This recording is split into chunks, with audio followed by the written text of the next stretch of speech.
Hi folks, Nick from Garden Vale Acupuncture here. I just wanted to talk about acupuncture for a few minutes, just to try and explain what's going on, because a lot of people ask me this, obviously when they're in the clinic, about to get it. Because essentially the point of difference often with an acupuncturist and say dry needling is that we don't necessarily do the acupuncture in the area that's sore. You've got a sore knee. We might not necessarily do acupuncture in that joint. We might use other areas, for example, the other knee or the elbow. And it's the reason why, essentially it will work very quickly too.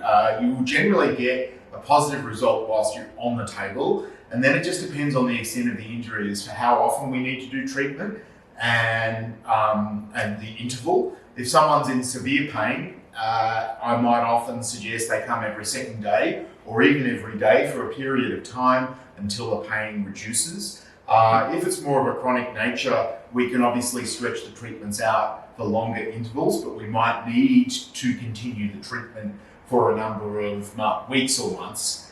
We may also add Chinese herbal medicine to the mix for those more chronic conditions or chronic conditions, any chronic nature of conditions. So essentially, what's happening in the body? Why is it working?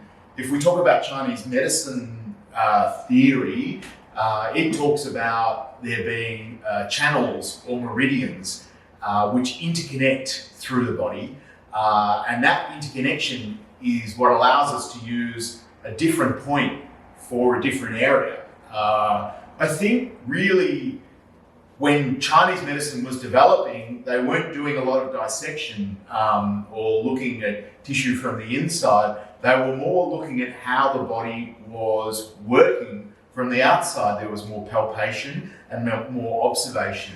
And so these guys were quite incredible at the time, because they were really getting a very deep understanding of the mechanics and how the body was just very much a level of interconnected tissue, whether it be fascia, muscle, tendon, nerve, vessels, whatever the case may be. They came up with these concepts of how the body operates in an interconnected way. And from there on in, the theory over the centuries trickled through and developed forms of treatment. And I think from a Chinese medicine perspective, that's how the modality developed.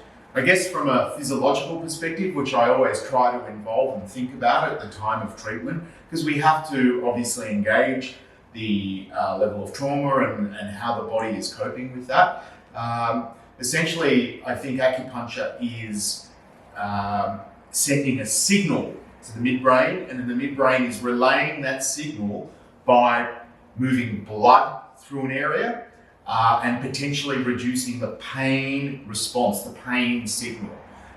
So in an acute situation, obviously it's a little harder because that's the body dealing with trauma and it's providing swelling and pain and heat, all those signs of inflammation, which are designed for us to stop and allow the body to heal. However, later on, if those symptoms are still around for a number of weeks or months, it can turn into a chronic condition.